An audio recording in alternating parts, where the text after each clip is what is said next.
mwana na yo enviaka richesse na yo aye na coronavirus oyo papa so obeti cadavre yaza mwana liboso asa nini atikali na star bare komi donc na minute ekenge fait l'homme tozoseka mais c'est une vérité ça fait mal mais eza réalité partout ozoleka okutani na eloko wana yo ko réfléchir mingi te appliquer kaka edit 005 toza na ba edit wana oyebi amende ya moke c'est 150 000 même mwana na yo enviaka richesse na yo aye na coronavirus oyo papa so obeti cadavre yaza mwana liboso asa nini atikali na star bare komi donc na minute ekenge fait l'homme tozoseka mais c'est une vérité ça fait mal mais eza réalité ça nous empêche, nous allons souffrir. Nous, on marche dans le taux du jour.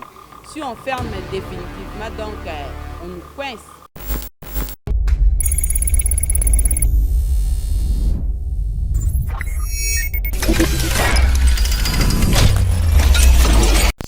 Na ville à Kinshasa à partir à lobby. Au lobby de Tosaki réunion na mokonzi ville a pesibiso arrêté wana. Tous les responsables la sécurité arrêté et à disposition du secrétariat pour les gakuna ba pesibino. C'est des strictes applications et ça na mesure oyo ba pesiono comprendre makamba compréhension exacte. Ba boy sachet appliquer liboso na yo ata yo moko responsable. Soko la mugi na tongo moni sachet za liboso na yo banda déjà ko lokota. Ko lingate to kuta ba sachet liboso na yo, ko lingate to kuta ba bouteille en plastique liboso ya boutique na yo, maison na yo, hôtel na yo, pour herbiso to kuta. Comme na nini plastique to frapper yo. Bozana ba garde, bozana ba sportif ba kengela ka ba maison na bino, pesa bango mibeko. Liboso na yo muto asazade ko ya ko bwaka. Soka moni akanga ye, aya kotika na commune. Pour muto na d'abord alingi alukelo ba problème. Na avant alukelo ba problème, yo tika ye na maboka nini ya l'état. Seule façon to koyeba na kolongola ba sachet et belé na commune na biso po yo soki pe au pesi mot d'ordre. Ezala na ndako na yo eza place zo vanda banda ko lokota déjà ba sachet ba bouteille en plastique la sachet to lingo mona ngoso liboso ya banda côté. Donc la police tous appels na ba garnison militaire za na kati ya commune na biso prenez ça très au sérieux. Partout aux oleka. Okutani na eloko wana yo ko réfléchir mingi te appliquer kaka edit 005. Tozana ba edit wana oyebi amende ya moke c'est 150 000 francs. Amende ya moke c'est 150 000 francs. Na place au futa 150 000 francs, na place au lokota ba sachet, na place au kanisa yo moko. Le choix est clair. Le choix est clair. Olamuki na tongo. Pour moto muso sa koza la mal intentionné. Alinga star barte, alinga carré club te, alinga cheta te, alinga ka nani lisusu. Yo établissement non. Hein? Ako alingi église na yote. Na butu yo za kola. Moni sabotage za makasi na kisasa mona bato bazoka na ba pousse belé ya otonda ba salité. Akoko sa neta ya termisi buto na neta lembi. Na ba herta diva sa nini? Asopili boso na yo ya kimi na pousse na ye. Herbiso to lega na to to kuti salité wana. To sanctionner na. To sanctionner yo po babo ke ngoli boso na yo. Soyez vigilants. Ils ont sabotage aux salama. Na ba ONG oyo ko travailler na gouvernement ya kala. Le col va retirer bango assainissement pour ba moni impact na ngoti. Ba linga bazongi saba ONG ezala na ba commune, ezala na ba quartier. Parce que bango ba sali jalousie. Pour ezaki ba ONG ba pesa ba lankasi ba deuxième ba troisième bureau ya ba l'autre. Parce que mo konza sika ya lingi population yemo va se prendre en charge. Parce que ba tona na cadre de sabotage ba ko kangisa ba matiti ba zo ko bwaka. Alors yo so koza na vigilance te liboso ya la société na entreprise na yo o bana kozala ka victime na devanture ya lupango na yo église na yo restaurant zala vigilant oyokani yasuka eza par rapport à mesure d'hygiène même attendez toye awa il faut to respecter ba écart ko pesa na mambote na maboko te ba accolade te ba bise te pesa muto accolade ozana confiance so kazali partenaire na yo oyo yebi même partenaire na yo era bimaki oyebi mutakuta na ye. Donc nous devons nous méfier mutuellement. To comme le système ya ba soviétique. Les soviétiques mutu nyonso aza agent ya renseignement, mutu nyonso aza agent en sécurité. Tout le monde contrôle tout le monde. Des systèmes comme ce qu'on na Congo. Même moi, si je suis suspect numéro 1. À cause de la ligne, le coronavirus na libanda pour la barrer. Même moi, en via richesse na yo, na coronavirus, pour yo papa so beti cadavre, ya zama na liboso sanin, atika na star barre comme yaye. Donc na minito ekenge fait l'homme. Toujours c'est comme c'est une vérité. Ça fait mal, mais c'est la réalité. Nous avons que le poison a tiré au papa qui a coronavirus. A profité de ce bien. Donc, méfions-nous. Si les bosso est entré au bureau, il va se faire maboko, un détergent liquide pour désinfecter maboko à tout moment. Confiance dans les sociétés. Le coronavirus est ali et zobo. C'est une réalité. Mais biso na barumbu, tolingi ezala détecté na kati na commune na barumbu na biso. J'espère que toyokani. Toyokani. To éviter attroupement ya batu, soit pas précaution ko délimiter nombre ya batu, éviter salité liboso ya devanture le pango na yo, na sima na yo, longola salité komba lokota ba sachet te abana bavanda mingi na ndako, éviter ba contact na muto yebi ete. Kotinda bana ngulu na ba boutique te na ba wenzete. Éviter commercialisation ya sachet. Sachet et pekisami. Même yo commerçant, les cas na secrétariat, ba ça lo photocopie, ba pesa yo arrêter wana et interdire vente na circulation ya sachet na ville province ya Kinshasa. Cha mesure ya sécurité sanitaire, sukola maboko désinfecter, éviter ba collade, éviter ba bise. Ba mama na biso, ba chéri na biso, mikolo to komi na bolingo ya ba Congo. Na musika na selo kaka boye tondele comprendre kaka ya ba mama ba chéri na biso hein tolingi bino mingi mais to komi biso surtout ba Congo. Voilà ce qui ozana likambo comprendre te mituna iza omboka na bino nazali wana pona biso nyos o respecter ba écart même attention aux autres na mutu faut à la moi à distance to éviter ba salutation na ba maboko ba collade. Donc dorénavant, l'attroupement, il y a plus de 20 personnes, ils ont interdit. Aux en bar, aux en restaurant, ils ont des restrictions. L'État a zongi si ban na banda kuna enseignant. Ce qui peut moniquer, et que l'on a problème. Éviter na yo, peut ça congé pas bâtiment, c'est ça 4 semaines. En attendant que le ministère de la Santé n'a pas chargé à la malade, va retrouver solution. Et ceux qui ont moniqué qu'on continue l'activité, c'est à tes risques et périls, mais ils ont pas précaution. Pour biso to wana koleka contrôle, le contrôle sera très sévère. Monsieur l'ADEM, mon colonel, donc bino na biso soto sisi S2, to zaka na moi kinzo zina biso bino mo boye bino to beta akati. To zo so na bango wa mais to kotikala biso to renforcer la mesure de sécurité parce que les restrictions seront très sévères. Très sévères. Muto a observer ba mesure wana te, la loi est dure. Donc vous allez seulement appliquer la rigueur mais tous les qui n'ont pas de civisme.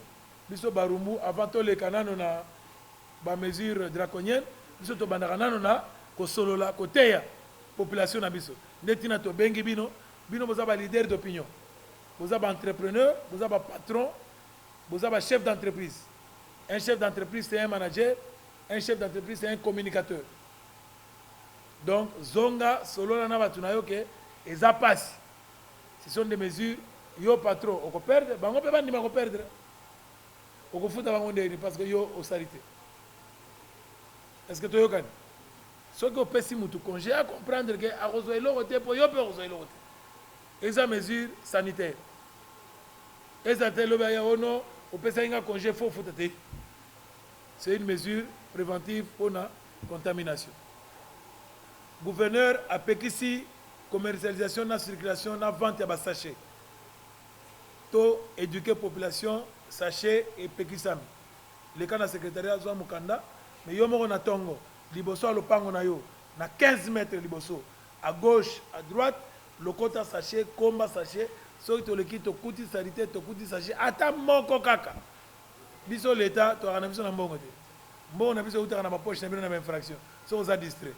Alors vous ala prudent na ba liboso ya banda na bino so la muki na tongo, dans un réflexe avant ya kokoma na kati bima nano libanda tala soki eza propre soki eza propre zonga na kati continuer kozala vigilant toyokani komba kangisa biso tokoleka korécupérer tokende kobwaka soki mpe moto amatisi aleki so moni eza moke pesa ye 500 francs pesa ye 1000 francs akende kobwaka na site ya badécharge place basalite ezali kosala fulu liboso ya ndako na yo te mpo tokofutisa wamana amande ya moke na fulu ezalaka 150 000 francs na boyi lobi obanda koloba wana bourgmestre mpo na nini oyini ngai nayini yo te yo soki otie fulu opesi nga mbongo. Oui. La première des choses, quand l'autorité suprême promulgue une loi, il n'y a même pas deux manières de l'interpréter, c'est de l'application stricte. Le chef de l'État a interdit les attroupements de plus de 20 personnes. Pour preuve même la scolarité qu'il a décrétée gratuite, il a demandé à ce qu'on ferme les écoles, les universités, les instituts supérieurs. À quoi plus forte raison, nous aussi, dans la juridiction, parce que le bourgmestre est le représentant personnel de son Excellence, M. le Président de la République, dans sa juridiction. Donc, ce qui fait que je ne peux que relayer de la même manière, c'est la fermeture pure et simple, sans chercher à interpréter d'une quelconque manière la loi. Je crois que la loi est dure, mais c'est la loi, je crois que ça sera de stricte application. Mais relayer, c'est bon, mais comment faire le suivi sur le terrain pour relayer les différentes mesures évoquées par le chef de l'État? Mais le suivi sur le terrain, est-ce que ce bar-là vont respecter facilement? Parce que sur le jour ici, ils ont manifesté leur mécontentement parce qu'ils ont le loyer à payer, ils ont du personnel également à payer. Comment est-ce que l'autorité municipale va faire le suivi sur le terrain? Pour preuve, d'abord, vous avez vu, c'était une réunion sécuritaire élargie avec les membres de notre commission de sécurité de Barumbu. Parce que Barumbu, nous avons une particularité, nous avons des camps militaires, nous avons la prison de l'eau et nous avons l'aéroport, ce qui fait que tous ceux qui ont les responsabilités étaient conviés à assister à cette réunion, les tenanciers de bar, les hôteliers, les restaurateurs, même les plus grandes entreprises. C'était pour leur faire voir que la loi est dure, mais c'est ça la loi. Et la police a des mesures sévères qu'ils vont appliquer. Ils vont descendre sur le terrain. Moi-même, je serai sur le terrain pour accompagner toutes ces équipes pour faire le suivi de l'application de toutes ces mesures. Je crois que les récalcitrants n'auront qu'à s'en prendre à eux-mêmes. Quand on dit fermer, quand on dit éviter, c'est fermer, c'est éviter, il n'y a pas une autre manière. Je crois que nous allons appliquer la rigueur de la loi. Celui qui ne va pas respecter sera sanctionné très sévèrement. Mais vous êtes aussi leader d'opinion. Les Congolais commençaient déjà à bouger, tout le monde avait sa version liée par rapport au coronavirus. Le chef de l'État dit, mais les doutes persistent encore parce que d'aucuns, compte tenu de nos différentes foi et ainsi de suite, croyances, les doutes persistent encore. Mais vous avez toujours été un leader d'opinion à travers votre âge, non par exemple, en tant que sportif. Vous pouvez utiliser cette requête, vous pouvez sensibiliser l'opinion parce que l'heure est grave. Que disiez-vous opinion sur la politique en fait? Outre les politiques et les commissaires du monde, le mouvement c'est que vous êtes aussi un leader d'opinion congolais parce que nos médias sont suivis à travers toute la République. Je crois que l'heure est grave. Le coronavirus est une réalité, ça tue. Et le coronavirus affecte parce que maintenant nous ne sommes plus au stade de détection de cette maladie, maintenant nous sommes au stade de la contamination. Pourquoi? Parce que ceux qui entrent, qui ne s'annoncent pas, qui se cachent, ils contaminent sérieusement. Je crois qu'il est temps de prendre des précautions. Chacun doit rester sur ses gardes. Gardons nos enfants dans nos maisons, protégeons nos enfants. C'est surtout la classe juvénile des enfants qu'il faut savoir protéger, même les plus âgés qui ne savent pas se défendre. Je crois que prenons toutes les mesures d'hygiène, de précaution. Ça ne coûte rien. S'entêter, c'est bien. Mais quand les conséquences vont venir, c'est nous-mêmes qui allons encore pleurer. Je crois qu'il est grand temps d'arrêter avec la santé. La santé n'a pas de prix. Je préfère le dire encore à Lingala, Bokono, Ezali, Ezoboma. Tous on a ndinga masekité. Soki omoni kezali maseki etalio. Tobatela bana, tobatela surtout ba mikolo oyo ba yebi eloko mokote ya mikolo ya makoko so tellement matana mamboka mipaya mingi bakufi baza ba mikolo. Bokono ezali. Bokono ekoti na mboka na biso tozwa précaution.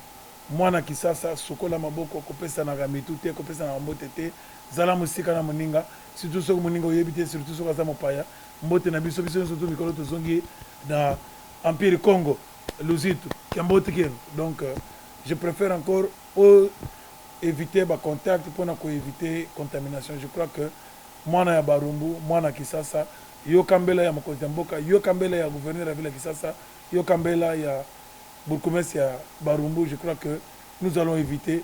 Il ne faut pas que la coronavirus ait l'ongabiso, mais nous allons vaincre le coronavirus parce que Kinshasa n'est pas une ville de maladie.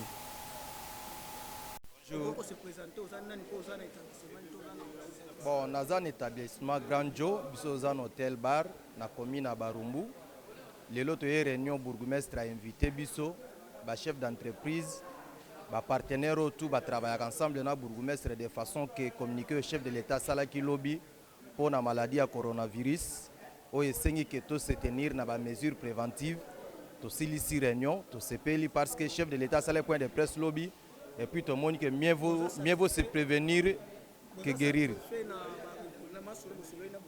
Tous allés satisfaits par rapport à il faut se protéger, il faut des mesures préventives.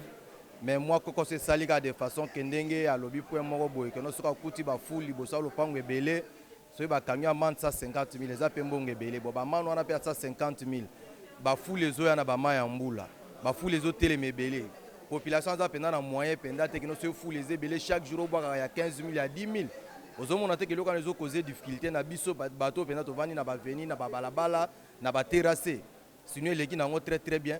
Bon, les lieux comme il faut que soit biso tout l'état comme une impression que tout comme ba médecin photo dans la température, to mesana mo barim to éviter ceux qui utilisent un modèle ni et puis te muto azana coronavirus température ne za modèle ni pour tester yango. Merci. Moi je sais que la loi est dure, c'est la loi, mais toutefois il faut savoir aussi abroger cela. Parce que nous autres, nous vivons autour du jour. Nous sommes des Congolais. Nous n'avons pas d'autres entreprises. Vous avez dit que non, il faut nécessairement qu'il y ait la fermeture. D'accord, c'est pas mal à cause de la maladie qui s'est répandue partout dans le monde. Moi, je n'en disconviens pas. Mais toutefois, veillez revoir tout ce que vous venez de dire, tout ce que le gouverneur a dit. C'est ce que je peux vous donner comme mais c'est des mesures préventives, c'est pas permanent, c'est circonstanciel. D'accord, mais ce n'est pas du tout mal, moi aussi je l'ai dit. Que non, nous attendons jusqu'à ce que le tout deviendra normal. Le mesure prise par le chef de l'État nous empêche parce que nous sommes au service comme terrasse, bar. Donc, quand nous fermons, ça nous empêche, nous allons souffrir. Nous, on marche dans le taux du jour. Si on ferme définitivement, donc on nous coince, on ne va plus travailler, on ne va plus manger. Donc, il faut que nous prenions les précautions sur la virus, on s'est protégé, les mesures d'hygiène, nous sommes nous acceptons les mesures de prendre des précautions et non la fermeture totale. Voilà. Alingala, parce que aux satisfait na rencontre na binona beaucoup mais aux satisfait par rapport n'engue à ébiso à proposer nos mesures au chef de l'État à Zui, aux satisfait. Bon, bah mesure chef de l'État à Zui, tous satisfait mais il faut aller bah mesure ni nazo par rapport na biso à Kinshasa. Kinshasa c'est pas comme les autres pays. Biso na Kinshasa to vivra na taux du jour, soto kangi. Donc tous en moyen mususu ya koliate bana na biso ba okufa nzala ba travailleurs ba osala te ba koliate. Il faut tous zonder ba précaution ba précaution ya que to éviter virus, to se protéger contre virus et non to kanga complètement. OK. Merci beaucoup ndenge bolandi biso nde to saki bino ke beaucoup mesque Guillaume Ilunga Azaki lelo na ba notable ya Barumbu woti ko mona ndenge basal échange moi question réponse na beaucoup mais annoncer bango le lenge ni bakoko tamusa komi le lenge ni bakolo ya bar ya bakari club moni bango ba bar ya makasi ya ba mako ezalaka makasi na bana ba bakumbu bana bon marché boyebi bango bomoni bakolo bakwana bakolo ba responsable ya l'église na ba major bazalaki wana baoyo kokamba sécurité ya commune ya Bakumbu ameki kosola na bango parce que bautiaki na réunion d'urgence na gouverneur ya province de la ville de Kinshasa Chetini Ngobila Mbaka ayebisi bango bakomisa message ona banotable po banotable ne bango ne mutu bazalaka proche bango ne mutu bazokamba baactivité au chef de l'état lobby ezala fermé et c'est pour cela que chef de l'état lobby esengeli babukumesa bakomisa message mpona biso yeba TV toza ko féliciter Guillaume Ilunga le sako parce que na mosala oyo kosala parce que ceux qui barumbu bazui bazali bakute na maladie ote kosala bien par rapport ko sensibiliser batube et félicitations na beaucoup merci ndenge basali moi question de réponse malgré ba misusu na kati na salle bazaki mécontent na ba propos ya ba ndenge beaucoup merci ndeko ba azaki tolérant ko yoka ba réaction ya batu nyonso. Bon merci beaucoup vraiment l'équipe Mobimba ba TV na Mike et merci beaucoup na Modège Shadraki merci beaucoup na Steve HD les petits génies et toza wana pona ko accompagner yo pe beaucoup merci excellence député ozana posa ko sensibiliser bato ozana posa yeba ti photo za wana notre numéro ezawana benga biso to kozala toujours wana proche na bino parce que notre travail ezaka non to sala musala pour que population congolaise so ya diaspora po ya awa ba yeba makambo zo le kana kat na mboka na biso virus et coronavirus eza vrai et c'est que to se protéger to za ba précis ba précaution pour que to ça la etete na maladie. Merci beaucoup to kutani mikolo zo ya ciao.